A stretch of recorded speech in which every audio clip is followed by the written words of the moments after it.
Good morning, students. Welcome in our political science class of class 11th. Today we will start chapter 2 of book 2, that is freedom. Human history provides many examples of people and communities which have been dominated or enslaved or exploited by more powerful groups, but it also provides us with inspiring examples of heroic struggles against such domination. What is this freedom for which people have been willing to sacrifice and die?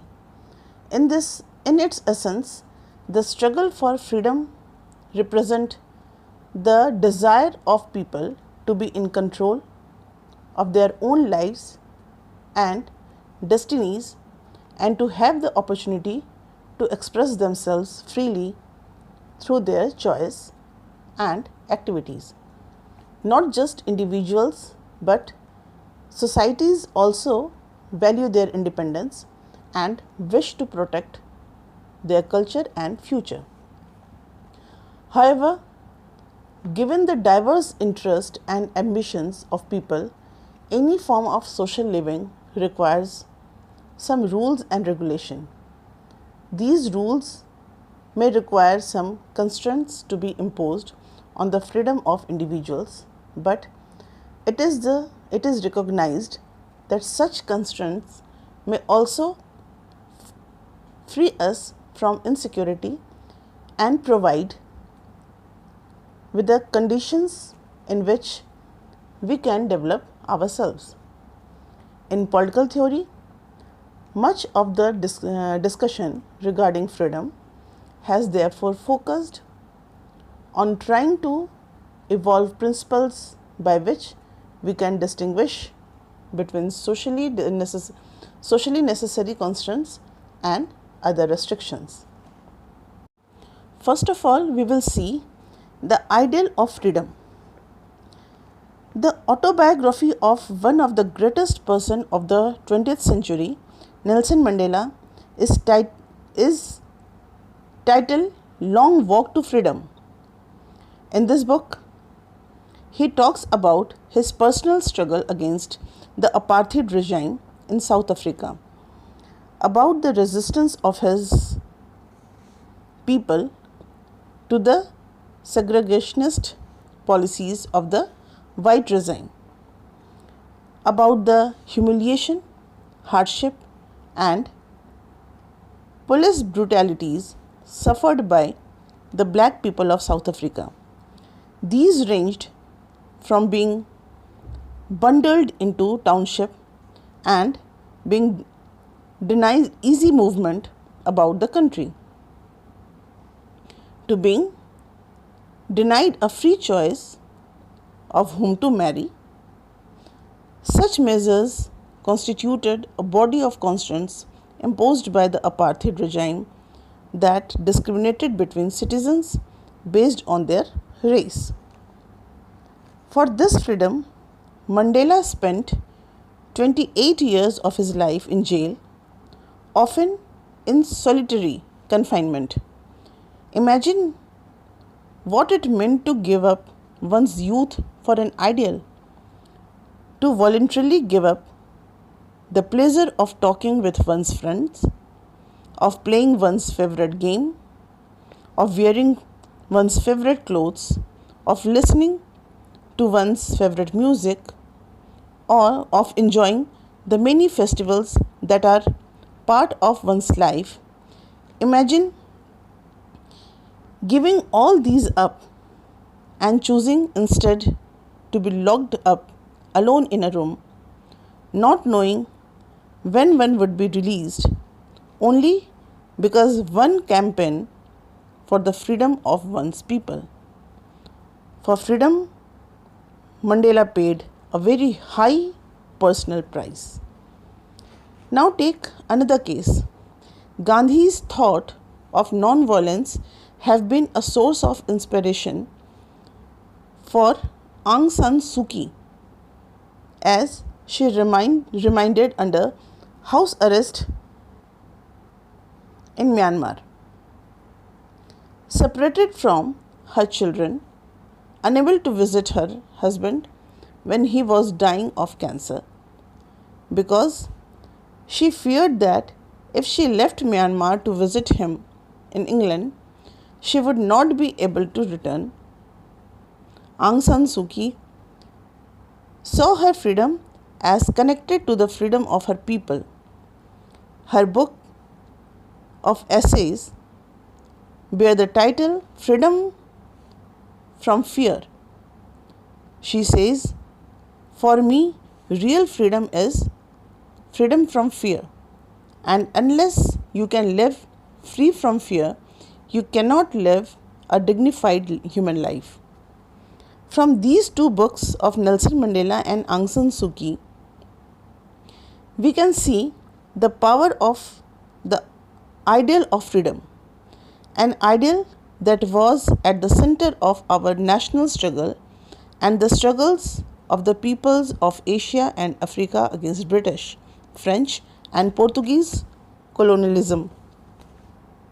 Now the question is, what is freedom? A simple answer to the question, what is freedom, is absence of constraint. We can say, what is freedom? Absence of constraint is freedom. Freedom is said to exist when external constraints on the individual are absent. In terms of this definition, an individual could be considered free if he or she is not subject to external controls or coercion and is able to make independent decision and act in an autonomous way. However, absence of constraint is only one dimension of freedom. Freedom is also about expanding the ability of people to freely express themselves and develop their potential. Freedom in this sense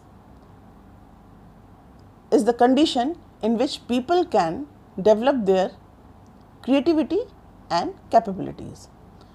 Both these aspects of freedom, the absence of external constraint as well as the existence of condition in which people can develop their talents, are important.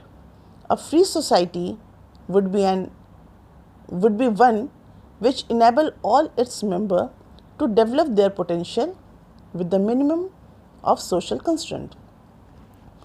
No individual living in society can hope to enjoy total absence of any kind of constraint or restrictions.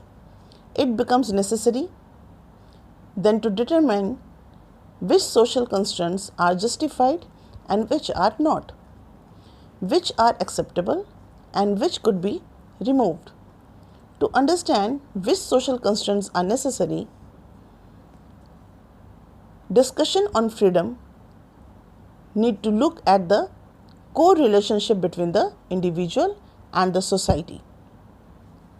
We need to examine the relationship between individual and society. We would need to see which features of the society allow the individual the freedom to choose, decide or act, and which do not. We would need to determine which features are desirable and which are not, which should be removed and which should not. Thus far we have defined freedom as the absence of constraint. To be free means to reduce or minimize social constraint that limit our ability to make choices freely. A free society is one that enables one to pursue one's interest with a minimum of constraint. Freedom is considered valuable because it allows us to make choices and to exercise our judgment. It permits the exercise of the individual's power of reason and judgment. Now the sources of constraints we will see. Restrictions on the freedom of individual may come from domination and external controls. Such restrictions may be imposed by force, or they may be imposed by a government through laws which embody the power of the rulers over the people and which may have the backing of force. Some form of government may be inevitable, but if the government is a democratic one, the members of a state could retain some control over their rulers. That is why democratic government is considered to be an important means of protecting the freedom of people. But constraints on freedom can also result from social inequality of the kind implicit in the caste system. Now we will discuss what is the need of constraints. Why do we need constraints? We cannot live in a world where there are no constraints. We need some constraint, or else society would descend into chaos. Differences may exist between people regarding their ideas and opinion. They may have conflicting ambitions. They may compete to control scarce resources. There are numerous reasons why disagreement may develop in a society, which may express themselves through open conflict. We see people around us ready to fight for all kinds of reasons, ranging from the serious to the trivial. Rage while driving on the road, fighting over parking space, quarrels over housing or land, disagreement regarding whether a particular film should be screened, all these and many other issues can lead to conflict and violence, perhaps even loss of life. Therefore, every society needs some mechanism to control violence and settle dispute. So long as we are able to respect each other's views and do not attempt to impose our views on others, we may be able to live freely and with minimum constraints. But the creation of such a society too requires some constraint. At the very least, it requires that we should respect differences of views, opinions and beliefs. The important question, however, is to identify which constraints on freedom are necessary and justifiable and which are not. What sort of authority external to the individual may justifiable, say what can be done and what control. Further, are there any areas of life and action that should be left free of all external constraints? To answer these questions satisfactorily, we have to address the issue of the limits, competence and consequences of the imposition. John Stuart Mill, in his essay on liberty, gave a principle called a harm principle. Mill introduces an important distinction. He distinguishes between self-regarding action, that is, those actions that have consequences only for the individual actor and nobody else, and other regarding actions, that is, those actions that also have consequences for others. He argues that with respect to actions or choices that affect only one's self-regarding action, the state has no business to interfere. Means in self-regarding action, state has no business to interfere, or put in simple language, it would be, that's my business, I'll do what I like, or how does it concern you. If it does not affect you. In contrast, with respect to actions that have consequences for others, actions which may cause harm to them, there is some cases of external interference. After all, if your action causes me harm, then surely I must be saved from such harm by some external authority. In this case, it is the state which can constrain a person from acting in a way that cause harm to someone else. As freedom is at the core of human society, is so crucial for a dignified human life, it should only be constrained in special circumstances. The harm caused must be serious. For minor harm, Mill recommends only social disapproval and not the force of law. For example, the playing of loud music in an apartment building should bring only social disapproval from the other residents of the building. They should not involve the police. They should indicate their disapproval for the inconvenience that playing loud music has caused them by perhaps refusing to greet the person who plays the music, disregarding the harm it has caused others.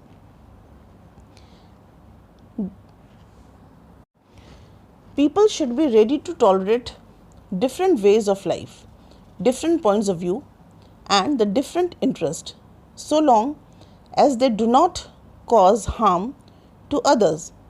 But such tolerance need not be extended to views and actions which may put people in danger or foment hatred against them. Hate campaigns cause serious harm to the freedom of others, and actions that cause serious harm are actions on which constraints can be imposed. But we must make sure that the constraints imposed are not so severe that they destroy freedom itself. For example, we must not ask for life imprisonment for those who only conduct hate campaign. In the constitutional discussion in India, the terms used for such justifiable constraint is reasonable restriction. The restrictions may be there, but they must be reasonable, that is, capable of being defended by reason, not excessive, not out of proportion to the action being restricted. Now we will discuss negative and positive liberty. What is negative and positive liberty? We had discussed earlier two dimensions of freedom. Freedom as the absence of external constraint and freedom as the expansion of opportunities to express oneself. In political theory, these have been called negative and positive liberty. Negative liberty seeks to define and defend an area in which the individual would be inviolable, in which he or she could do, be, or become whatever he or she wished to do, be, or become. This is an area in which no external authority can interfere. It is a minimum area that is sacred and in which whatever the individual does is not to be interfered with. The existence of the minimum area of non-interference is the recognition of human nature and human dignity. Need an area where the person can act unobstructed by others. In contrast, the argument of positive liberty are concerned with explaining the idea of freedom too. Freedom 2. There are, in response to the answer who governs me, to which the ideal answer is I govern myself. Positive liberty discussions have a long tradition that can be traced to Rousseau, Hegel, Marx, Gandhi, Aurobindo, and also to those who draw their inspiration from these thinkers.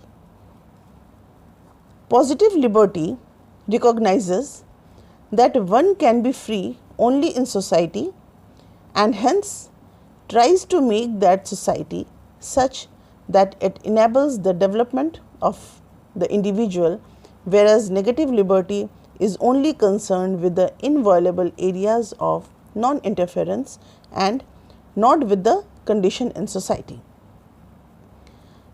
Outside this area, as such, of course, negative liberty would like to expand this minimum area as much as is possible, keeping in mind the stability of society.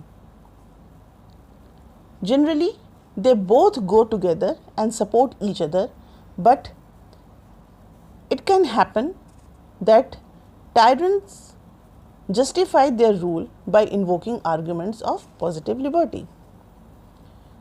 Now, freedom of expression. One of the issues that considered to belong to the minimum area of non-interference is the freedom of expression. J.S. Mill set out good reasons why freedom of expression should not be restricted. This is good case for discussion. At various times, there have been demands to ban books, plays, films, or academic articles in research journals. Let us think about this demand to ban books in the light of our discussion so far, which sees freedom as the making of choices, where a distinction is made between negative and positive liberty. Where we recognize the need for justifiable constraint, but these have to be supported by proper procedures and important moral arguments. Freedom of expression is a fundamental value, and for that, society must be willing to bear some inconvenience to protect it from people who want to restrict it. Remember Voltaire's statement. He said, I disapprove of what you say, but I will defend to death your right to say it. How deeply are we committed to this freedom of expression? Some years ago, Deepa Mehta, filmmaker, wanted to make a film about widows in Varanasi. It sought to explore the plight of widows, but there was a strong protest from the section of the polity who felt that it would show India in a very bad light, who felt it was being made a cater to foreign audience, who felt it would bring a bad name to the ancient town. They refused to allow it to be made, and as a result, it could not be made in Varanasi. It was subsequently made elsewhere. Similarly, the book Ramayana, retold by Aubrey Menon, and the Satanic Verses by Salman Rushdie were banned after protest from some section of society. The film The Last Temptation of Christ and the play Me Nathuram Bolte were also banned after protest. Banning is an easy solution for the short term since it meets the immediate demand, but is very harmful for the long term prospects of freedom in a society, because once one begin to ban then one develops a habit of banning. But does this mean that we should never ban? After all, we do have censorship of films. It is not similar to banning, where only a portion of film is banned and not the whole film. The question that is often debated, therefore, is when should one ban and when should one not? Should one never ban? Just for interest in England, anyone who is employed to work for the royal household is constrained by contract from writing about the inner affairs of the household. So, if such a person were to leave the employment, they would be unable to give an interview or write an article or author a book about the policies of royal household. Is this an unjustifiable constraint on the freedom of expression? Constraint is different kind does exist and we are subject to them in different situation. While reflecting on such situation, we need to realize that when constraints are backed by organized social, religious or cultural authority or by the might of the state, they restrict our freedom in ways that are difficult to fight against. However, if we willingly or for the sake of pursuing our goals or ambitions accept certain restriction, our freedom is not similarly limited. In any case, if we are not coerced into accepting the conditions, then we cannot claim that our freedom has been curtailed. We begin by saying that freedom is the absence of external constraints. We have now come to result that freedom embodies our capacity and our ability to make choices. And when we make choices, we have also to accept responsibilities for our actions and their consequences. It is for this reason that most advocates of liberty and freedom maintain that children must be placed in the care of parents. Our capacity to make the right choices, to assess in a reasoned manner available options and shoulder the responsibility of our action have to be built through education and cultivation of judgment just as much as it need to be nurtured by limiting the authority of the state and the society. So, this is all about our chapter freedom. Go through your book, read chapter, and if you are having any problem, if you are having any query, you can ask me. Thank you and have a nice day.